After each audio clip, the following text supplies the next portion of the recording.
throughout the world, there's a growing realization that the way to prosperity for all nations is rejecting protectionist legislation and promoting fair and free competition. Now, there are sound historical reasons for this.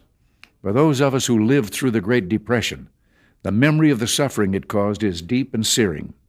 And today, many economic analysts and historians argue that high tariff legislation passed back in that period, called the Smoot-Hawley Tariff, greatly deepened the Depression and prevented economic recovery.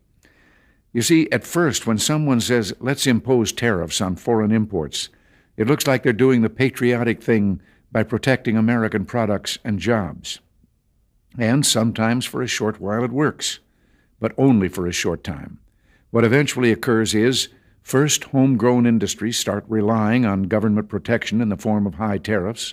They stop competing and stop making the innovative management and technological changes they need to succeed in world markets. And then, while all this is going on, something even worse occurs.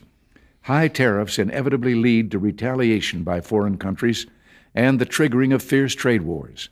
The result is more and more tariffs, higher and higher trade barriers, and less competition.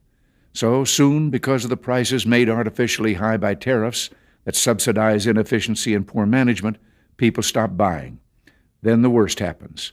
Markets shrink and collapse, businesses and industries shut down, and millions of people lose their jobs. The memory of all this occurring back in the 30s made me determined when I came to Washington to spare the American people the protectionist legislation that destroys prosperity. Now, it hasn't always been easy. There are those in the Congress, just as there were back in the 30s, who want to go for the quick political advantage, who risk America's prosperity for the sake of a short-term appeal to some special interest group, who forget that more than 5 million American jobs are directly tied to the foreign export business, and additional millions are tied to imports. Well, I've never forgotten those jobs, and on trade issues, by and large, we've done well.